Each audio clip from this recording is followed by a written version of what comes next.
Hello दोस्तों, welcome back to my channel. आज हम इंग्लिश ग्रामर का एक बहुत ही इम्पॉर्टेंट टॉपिक आपके सामने लेकर आए हैं।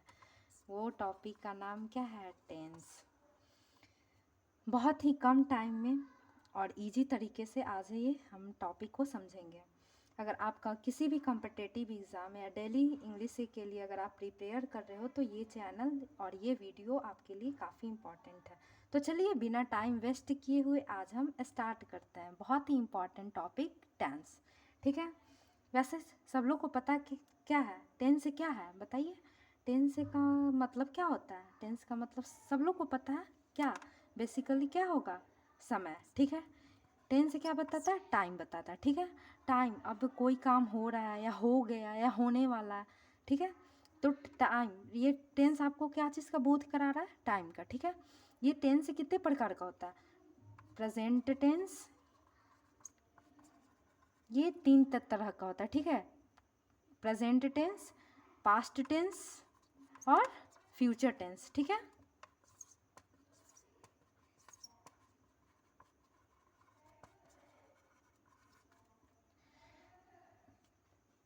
जैसे प्रेजेंट टेंस, अभी मैं क्या कर रही हूँ? लिख रही हूँ। ये क्या है? अभी मेरा काम कंटिन्यू है, यानी ये कौन सा टेंस होगा? प्रेजेंट टेंस होगा, ओके।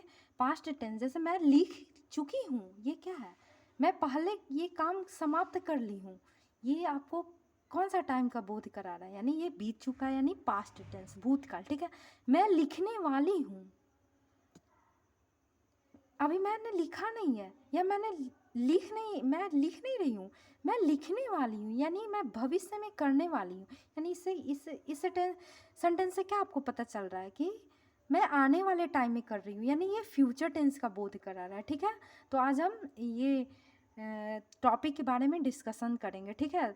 तो ये समझ आ गया टेंस क्या है? टेंस नॉर्मली सब लोग को ये जानते हैं कि क्या टेंस जो है टाइम का बोध करा रहा है, ओके। ये टेंस जो होता है तीन तरह का होता है, यानी कि प्रेजेंट टेंस, पास्ट टेंस और फ्यूचर टेंस। तो इंग्लिश में हम लोग ये अगर स्पोकन सीखना है तो उसमें टेंस का ज़रूरत पड़ता है, या कोई भी कॉम्पिटिटिव एग्ज़ाम में इससे क्वेश्चन आते ही आते हैं, ठीक है। तो आज हम लोग इसके बारे में पढ़ेंगे, ठीक है, ओके। चलिए आज हम लोग देखते हैं टेंस, ओके। टेंस यानी काल।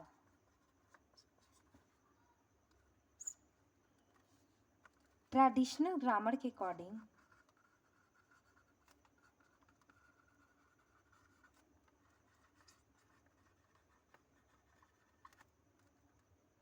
अकॉर्डिंग टू ट्रेडिशनल ग्रामर,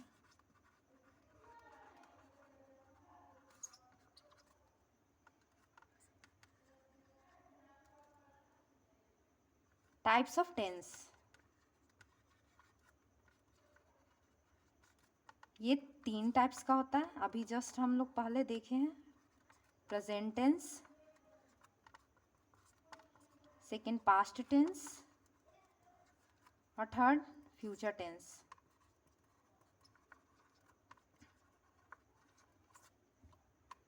फिर प्रेजेंट का मतलब समझ गए? अभी ये काम मतलब कोई भी काम क्या है? कंटिन्यू है, चल रहा है, ठीक है। तो प्रेजेंट टेंस को भी फर्दर फिर से कितने भाग में बांटा गया है? चार।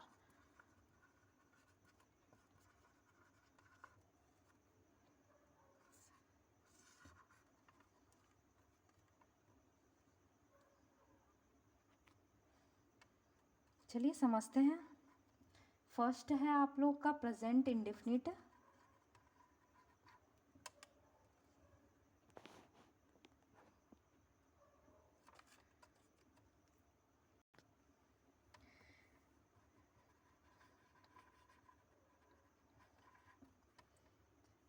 प्रेजेंट इंडेफिनिट को आप सिंपल प्रेजेंट भी बोल सकते हो।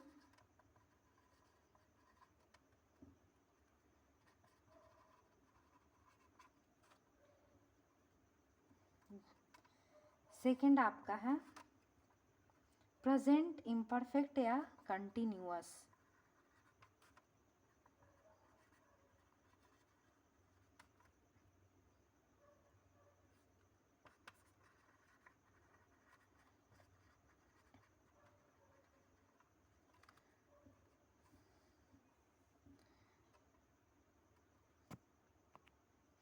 तो हम लोग देखें कि टेंस को हम लोग कितने भाग में, 3 भाग में बांटे थे।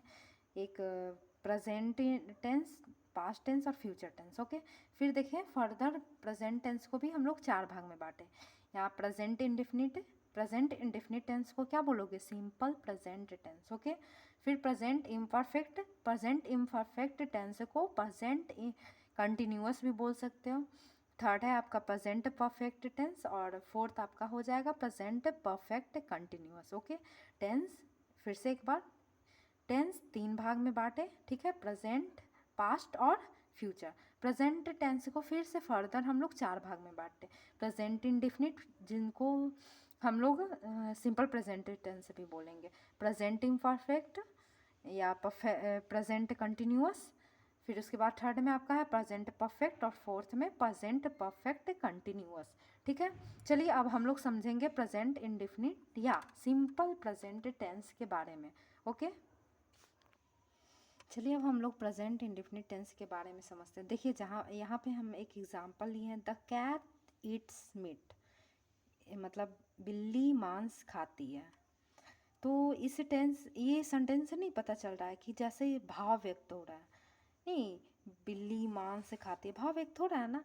तो देखिए अब बहुत सारा सेंटेंस आएगा, जैसे बिल्ली मांस से खा रही है, वो आपका क्या हो जाएगा, यानी खा रही है, यानी अभी कंटिन्यू कर रही है, तो वो आपका प्रेजेंट कंटिन्यूअस टेंस में आ जाएगा। लेकिन अभी हम लोग प्रेजेंट इंडेफिनिट टेंस को देखेंगे। ठीक है, तो इसमें आपको क्या है, ये सेंटेंस से आपको क्या पता चल रहा है, बिल्ली मांस खाती है, मतलब एक भाव व्यक्त हो रहा है। ठीक है, तो पहचान देखिए, अब हम लोग को ट्रांसलेशन आएगा तो कैसे हम लोग इसे बनाएंगे। ठीक है, जैसे देखिए पहचान, जिस हिंदी वाक्य की क्रिया के अंत में ता है, ती है, ते हैं, रहता है, रहती है, रहते हैं लगा रहे, उस क्रिया का अनुवाद हम लोग प्रायः किस में करेंगे, प्रेजेंट इंडेफिनिट टेंस में करेंगे। ठीक है, इस टेंस से हमें को क्या बोध यह नहीं हो रहा है कि अभी ये जो कार्य है ना वो हो रहा है या नहीं हो रहा है, बस ये सेंटेंस से हमको ये पता होना चाहिए कि भाव व्यक्त कर रहा है। ठीक है, वो सेंटेंस को हम लोग किस में कन्वर्ट बनाएंगे, प्रेजेंट इंडेफिनिट टेंस में। ठीक है, तो प्रेजेंट इंडेफिनिट टेंस सेंटेंस समझने के लिए हम लोग क्या देखेंगे कि जिस हिंदी वाक्य की क्रिया के अंत में क्या लगा रहा है, ता है, ती है, ते हैं, रहता है, रहती है, रहते हैं इत्यादि लगा रहेगा, तो हम उसको क्या बोलेंगे, प्रेजेंट इंडेफिनिट टेंस का वाक्य समझेंगे।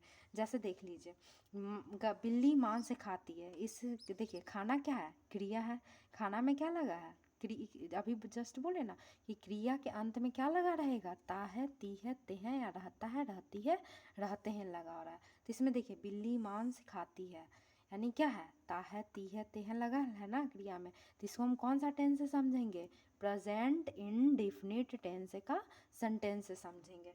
ठीक है, अब कौन सा सेंटेंस का हम ट्रांसलेशन कैसे करेंगे, ट्रांसलेट कैसे करेंगे, इसको समझने के लिए आगे बहुत रूल्स हैं। इसको देखने से पहले हम आपको कुछ रूल्स बता देते हैं। ओके, चलिए हम लोग, जैसे सब लोग को पता है ना, पर्सन कितना तरह का होता है, पर्सन सबको पता है, फर्स्ट पर्सन, सेकंड पर्सन और थर्ड पर्सन। ठीक है, और इसके बाद एक हम लोग जानते हैं नंबर, वो नंबर कितना होता है, 2 होता है, एक को बोलते हैं सिंगुलर नंबर और दूसरे को क्या बोलोगे, प्लूरल। ठीक है, तब बताइए फर्स्ट पर्सन सिंगुलर नंबर क्या है, आई है, और इसका प्लूरल नंबर क्या होता है, वी होता है। ठीक है, सेकंड पर्सन में सिंगुलर नंबर क्या होगा, यू होगा, और प्लूरल नंबर क्या होता है सेकंड पर्सन का, यू का यू ही रहता है। ठीक है, थर्ड पर्सन का सिंगुलर नंबर क्या आएगा, याद रखना है। ठीक है, ही, सी, इट और ऑल नेम्स। ठीक है, और ये आपका क्या है, सिंगुलर हो गया, सिंगुलर नंबर थर्ड पर्सन का, और थर्ड पर्सन का प्लूरल नंबर में क्या आ जाएगा, दे। जैसे हम लोग डबल नेम में करते हैं ना, राम और श्याम, तो उसमें बार बार वो नहीं लिख के दे भी लिख सकते उन दोनों के लिए। ठीक है, ये तक क्लियर है।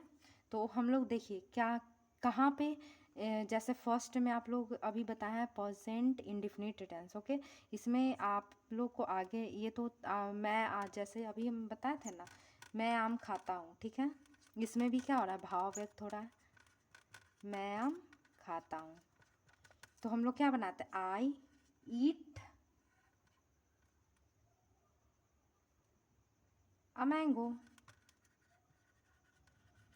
फिर उसी में हम लोग देखते हैं क्या, मैं आम नहीं खाता हूँ। अब इसका क्या ट्रांसलेशन बनेगा, मैं आम नहीं खाता हूँ।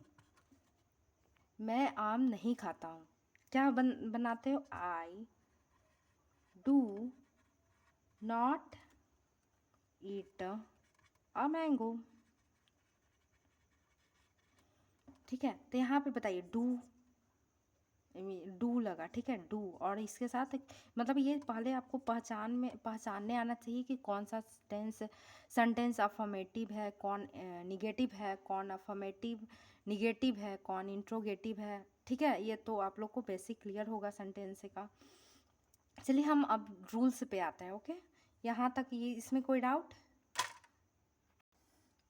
चलिए आप लोग को समझ आ गया प्रेजेंट इंडेफिनिट टेंस किस प्रेजेंट इंडेफिनिट टेंस किसको बोलेंगे। ठीक है, तो अभी जस्ट बताया, जैसे हिंदी वाक्य क्रिया के अंत में ता है, ती है, ते हैं, रहता है, रहती है, रहते हैं इत्यादि लगा रहेगा, तो हम उसको क्या, कौन सा सेंटेंस का वाक्य समझेंगे, प्रेजेंट इंडेफिनिट। ओके, इतना तक में डाउट नहीं। चलिए अब हम लोग देखेंगे क्या बनाने के नियम है। ठीक है, ट्रांसलेट करेंगे ना, तो उसमें मेथड आएगा ना, ट्रांसलेशन में बहुत कंपलसरी है। ठीक है, ये रूल्स आपको पता ही होना चाहिए। जैसे देखिए, सबसे पहले हम लोग, जैसे मैं आम खाता हूँ, मैं आम क्या करता हूँ, खाता हूँ। ठीक है, ये सेंटेंस से क्या पता चल रहा है, अफर्मेटिव है। ये कौन सा सेंटेंस है, अफर्मेटिव। ठीक है, तो इसका हम लोग रूल देखेंगे क्या, सब्जेक्ट प्लस V1 या V5 plus object plus other. ठीक है, अब हम लोग ये रूल्स याद करके हम लोग इसको ट्रांसलेट करेंगे। ठीक है, तो सब्जेक्ट इसमें मैं आम खाता हूँ, इसमें सब्जेक्ट कौन है, कौन कौन काम कर रहा है, मैं। तो मैं का क्या होता है, आई के बाद आप देखिए, अब V1 या V5 का मतलब पता है ना, वर्ब का फर्स्ट, और ये V5 वर्ब का फिफ्थ है। ठीक है, फिफ्थ फॉर्म। तो V1 यहाँ पे देखिए, खाना क्या है, वर्ब है, तो ये इसमें क्या होगा, आई, खाना किस क्या होता है, ईट। तो V1 या V5, अब किसमें V1 लगेगा, किसमें आपका V5 लगेगा, ये आपको मैं बता दूंगी। ओके, ठीक है, तो अभी यहाँ पे देखते हैं आई के साथ क्या लगता है, आई के साथ क्या लगता है, चलिए बताते हैं आपको। देखिए, नोट में यहाँ पे कर लीजिए। ठीक है, एक साइड में नोट बना लीजिए, ही सी इट, और ओनली वन नेम के साथ। ठीक है, क्या लगेगा, V5। ठीक है, अभी अफर्मेटिव सेंटेंस के लिए बता रहे हैं, ही सी इट और ऑल नेम्स के साथ V5 लगेगा। वहीं अगर आपका यू वी आई दे और जितना भी डबल नेम आपका आ गया, ठीक है, इनके साथ आपका क्या लगेगा, V1 वर्ब का फर्स्ट फॉर्म। ठीक है, ये आपका अफर्मेटिव सेंटेंस के लिए। अगर आपका निगेटिव रहेगा तो वहाँ पे डू और डस का यूज़ करेंगे। ठीक है, तो अब डू कहाँ लगेगा, डस कहाँ लगेगा, तो सिंपल सा एक ये नोट्स याद रखिएगा, जहाँ V5 होगा ना वहाँ पे डज लगेगा। ठीक है, और जहाँ पे V1 हो ना तो वहाँ पे डू लगेगा। ठीक है, ये आप लोग को समझ आ गया। ही कौन सा है, फर्स्ट पर्सन है या सेकंड पर्सन है, बताइए। अभी जस्ट बताए हैं, ही क्या है, सेकंड पर्सन है जी, नहीं, थर्ड पर्सन है। ठीक है, सी क्या है, ये भी आपका थर्ड पर्सन है। और इट तो सब लोग को पता नहीं, नॉन लिविंग थिंग्स के लिए यूज करते हैं। और ऑल नेम्स यानी ओनली एक नेम होगा, सिर्फ राम होगा, तो वहाँ आप लोग V5 का यूज करेंगे। ठीक है, और यू वील आई दे और डबल नेम के साथ हम लोग V1 का यूज करेंगे। अगर वही निगेटिव सेंटेंस हो तो यहाँ पे आप लोग निगेटिव सेंटेंस होगा तो कहाँ क्या यूज करेंगे, डू करेंगे यूज। ठीक है, तो चलिए अब हम लोग देखते हैं क्या इसका हम लोग ट्रांसलेट करते हैं। ओके, अभी आई के क्या साथ क्या लगाएंगे बताइए, V1 या V5? तो V1, तो ईट का V1 क्या होता है? ईट ही होता है, तो आई ईट। अब ऑब्जेक्ट क्या है? आम, ठीक है। तो अब ऑब्जेक्ट यहाँ पे क्या है? आम। तो एक ही आम नहीं एक बार में खाएगा, तो इसीलिए लगाएंगे आ, ठीक है। और क्या खा रहा है? आम, तो मैंगो। समझ आ गया? ठीक है। आई ईट अ मैंगो, मैं आम खाता हूँ, ठीक है। सब्जेक्ट इसमें क्या है? आई है, तो आई लिखे। फिर क्या खाना का क्या होता है? ईट होता है, और इसके साथ V1 या V5, तो आई के साथ क्या लगाएंगे? V1, तो आई ईट अ मैंगो, ठीक है। चलिए अब और भी सेंटेंस हम लोग देख लेते हैं। चलिए बनाइए। वे लोग दौड़ते हैं, वे लोग क्या कर रहे हैं? दौड़ते हैं, तो क्या बनेगा? वे लोग का दे। इसमें वर्ब फॉर्म, वर्ब क्या है, मतलब क्रिया कौन सा है? दौड़ना। तो दौड़ना के साथ दौड़ना का इंग्लिश क्या होता है? रन, ठीक है। तो यहाँ पे वे लोग, तो वे लोग का क्या होगा? दे हो गया, ठीक है। वे लोग के साथ क्या लगेगा? V1 या V5, तो दे के साथ क्या लगाएंगे बताइए? V1, ठीक है। तो रन का V1 रन ही हो जाएगा, तो दे रन। कितना सिंपल है ना प्रेजेंट इंडेफिनिट टेंस का। ये आपका कौन सा सेंटेंस है? अफर्मेटिव सेंटेंस, ठीक है। अफर्मेटिव सेंटेंस का रूल याद रखिएगा, सब्जेक्ट प्लस V1 या V5 plus object plus other word. चलिए इसको और भी अच्छे तरीके से समझने के लिए कुछ और भी हम एग्जाम्पल ले लेते हैं। चलिए एग्जाम्पल में और जैसे देखते हैं, मेरा भाई खेलता है।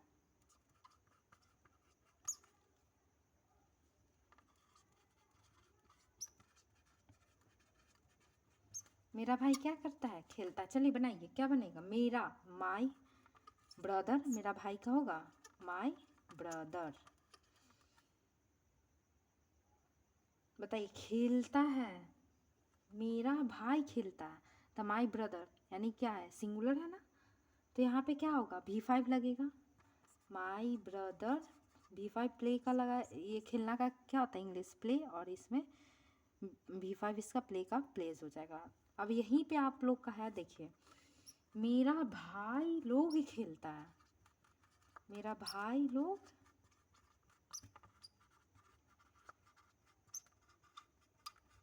मेरा भाई लोग खेलता। अब इसका बनाइए, मेरा भाई लोग, एक नहीं मतलब बहुत होगा, एक से ज़्यादा होगा, तभी तो लोग लगा, ठीक है। यहाँ पे प्लूरल आपका हो गया, तो मेरा भाई लोग, तो माई ब्रदर्स।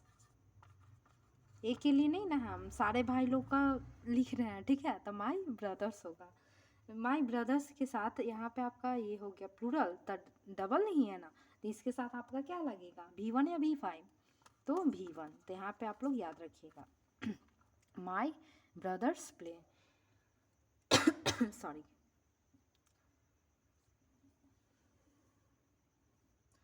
चलिए अब ऐसे ही एक और सेंटेंस से देखते हैं। मैं एक पुस्तक पढ़ता हूँ, मैं एक पुस्तक पढ़ता हूँ या पढ़ती हूँ, मैं एक पुस्तक पढ़ती हूँ। अब बताइए क्या बनेगा? मैं का आई का, आई के बाद ही क्या, इसमें क्या होता है? सब्जेक्ट, अभी जस्ट बताया ना रूल, सब्जेक्ट प्लस V1 या V5 plus object plus other, ठीक है, यही रूल्स पे बनेगा। चलिए V1 या V5, यहाँ पे क्या है? वर्ब कौन सा है? पढ़ना, ठीक है। तब पढ़ना का क्या होगा? आई के साथ क्या लगेगा? V1 लगेगा या V5? बताइए। V1, ठीक है। आई रीड, ठीक है। क्या पढ़ रहे हैं बताइए? ऑब्जेक्ट क्या होगा? पुस्तक, तो एक पुस्तक है, आई रीड अ बुक।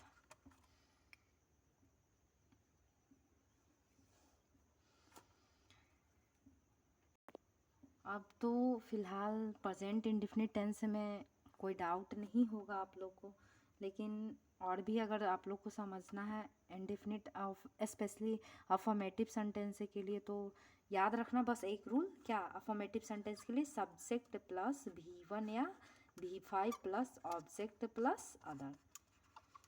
ये आपका किसके लिए हो गया? अफर्मेटिव सेंटेंस के लिए, ठीक है। अब बताइए, अब आपका निगेटिव सेंटेंस रहेगा तो उसके लिए हम लोग क्या, निगेटिव सेंटेंस के लिए हम लोग क्या लिखेंगे, ठीक है। इसके लिए रूल होता है, याद रखना, सब्जेक्ट प्लस डू या does plus not plus V1 या V5, बताइए V1 या V5, तो यहाँ पे सिर्फ V1 लगेगा, ठीक है। जैसे अभी हम लोग देखें, मैं आम नहीं खाती हूँ, नकारात्मक सेंटेंस है ना, मैं आम नहीं खाती हूँ, निगेटिविटी का पता चल रहा है, ठीक है। तो अब ये सेंटेंस को हम लोग कैसे ट्रांसलेट करेंगे, तो इसमें सब्जेक्ट क्या है आपका? आई, ठीक है। आई के साथ क्या लगेगा? डू या डज लगेगा, तो बताए थे डू लगेगा। क्यों डू लगेगा? आई कौन सा सेंटेंस है बताइए, ये कौन सा नंबर है, पहले ये बताइए कौन सा नंबर है। तो आई आपका कौन सा नंबर हो जाएगा, सिंगुलर या प्लूरल? आई सिंगुलर होगा या प्लूरल होगा? सिंगुलर होगा, ठीक है। तो सिंगुलर के नंबर के साथ क्या लगेगा? सिंगुलर नंबर के, और ये क्या है, फर्स्ट पर्सन है, तो सिंगुलर नंबर फर्स्ट पर्सन के साथ आपका क्या लगेगा? डू या डज? डू, ठीक है। तो आई डू, डू के बाद नॉट। अब यहाँ पे वर्ब है क्या? खाना, क्रिया क्या है? खाना। तो आई डू नॉट ईट, क्या नहीं खाता है? ऑब्जेक्ट बताइए, यहाँ पे ईट से नहीं होगा, इट होगा, V1 लगाना है, ठीक है। निगेटिव सेंटेंस में V1 लगेगा। तो I do not eat a mango, ठीक है। ये आपका निगेटिव सेंटेंस के लिए होगा। अब एक और एग्जाम्पल देख लेते हैं इसमें का। चलिए नेक्स्ट एग्जाम्पल आपका हम देख लेते, राम नहीं खाता है। राम जो है वो क्या करता है? नहीं खाता है। तो यहाँ पे सब्जेक्ट क्या है? राम। राम के साथ क्या लगेगा? डू या डज लगेगा? तो डज लगेगा, ठीक है। अब हम बार बार ये नहीं बताएंगे कि कहाँ डू लगेगा, कहाँ डज लगेगा, कहाँ V1 लगेगा, कहाँ V5 लगेगा। अगर ये देखना होगा तो आप लोग कमेंट करना, हम इसके लिए नंबर और ये क्या है, पर्सन समझने के लिए हम आपका एक सेपरेट वीडियो बना देंगे, ठीक है। अभी हम फिलहाल टेंस के लिए बनाए हैं ये वीडियो, ठीक है। तो नहीं तो फिर बहुत बड़ा लेक्चर हो जाएगा, ठीक है। तो यहाँ पे हम लोग देखेंगे क्या, राम, राम के साथ क्या लगेगा? डू या डज। बस इतना याद रखना कि किसके साथ डू लगेगा, किसके साथ डज लगेगा, किसके साथ V1 लगेगा, किसके साथ V5 लगेगा, बस इस सिंपल है, ठीक है। राम के साथ क्या लगेगा अभी बताया है, राम डज, ठीक है, डज लगेगा। राम डज, डज के बाद क्या है? नॉट। यहाँ पे ये आपका देखिए बनाया गया स्ट्रक्चर, हम बना दिए, रूल हम लिख दिए हैं, ये आपका रूल है, ठीक है। तो यहाँ पे क्या होगा? राम डज नॉट ईट, क्या नहीं खाता, यहाँ पे तो नहीं लिखा है हम नहीं खाता, क्या नहीं खाता, लेकिन इस समझ आ गया। चलिए, तो हम लोग दो रूल देख लिए, दो रूल का स्ट्रक्चर देख लिए, एक तो आपका क्या अफर्मेटिव सेंटेंस का और दूसरा निगेटिव का। अब हम लोग देखेंगे क्या, इंट्रोगेटिव सेंटेंस। इंट्रोगेटिव यानी ये अभी इंट्रोगेटिव सेंटेंस किसको बोलते हैं, अब ये भी अब आप लोग को नहीं पता तो फिर बहुत दिक्कत वाली बात है। अब इंट्रोगेटिव सेंटेंस से कैसे पहचानेंगे, जिसमें यानी क्वेश्चन मार्क लग जाए, ठीक है, उसको हम अफर्मेटिव सेंटेंस का वाक्य समझेंगे। जैसे क्या मैं खाता हूँ, क्या मैं खाता हूँ, देखिए यहाँ पे क्वेश्चन मार्क लग गया। बताइए अभी क्या, अब इस ये तो आपका इंट्रोगेटिव सेंटेंस है, अब इसका स्ट्रक्चर क्या होगा, स्ट्रक्चर याद रखिए, ठीक है। डू या does plus subject plus V1। देखिए सिर्फ जो अफर्मेटिव सेंटेंस था ना, वहीं पे आपका V1 V5 मतलब V5 लग रहा था। अब जैसे ही negative sentence, interrogative sentence, interrogative negative sentence, ये सारा WS ग्रुप का, WS group affirmative sentence, WS group ये निगेटिव सेंटेंस अगर हो गया वहाँ पे सब में अब V1 लगेगा। बस आप लोग को अफर्मेटिव सेंटेंस में ही ये ध्यान देने वाला बात था कि किस में V1 लगेगा और किस में V5 लगेगा। उसके बाद जितने भी सेंटेंस हैं, हाँ डू डज कहाँ यूज करेंगे वो, लेकिन सब में इसके बाद क्या लगेगा, V1 ही लगेगा। ठीक है, तो देखिए हम इसका स्ट्रक्चर आपको लिख दिए हैं। इसमें क्या लगेगा, डू या does plus subject plus V1। ठीक है, तो यहाँ पे मैं एक सेंटेंस लेकर रखी हूँ, क्या मैं खाता हूँ। चलिए अब यहाँ पे आपको स्ट्रक्चर दे दिए हैं तो अब इससे बन जाना चाहिए। तो मैं के साथ क्या लगेगा, डू या डज, तो डू आई, खाना का क्या होता है ईट। कितना सिंपल है। अब बताइए वैसे ही क्या हम लोग पढ़ते हैं, क्या होगा, क्या हम लोग पढ़ते हैं तो हम लोग का क्या होगा, वी के साथ डू या डस, तो डू, वी डू, और पढ़ना का रीड है। बहुत सिंपल है। ठीक है, ये इंट्रोगेटिव सेंटेंस का समझ आ गया। चलिए अब हम लोग देखते हैं कौन सा इंट्रोगेटिव निगेटिव के लिए क्या हो जाएगा। इंट्रोगेटिव निगेटिव के लिए सेम वैसे ही बनेगा। अब चलिए हम लोग इंट्रोगेटिव निगेटिव के लिए देखेंगे। इसका स्ट्रक्चर याद रखना, डू या डज प्लस डू या does plus subject plus not plus V1। ठीक है, ये आपका इंट्रोगेटिव निगेटिव हो गया।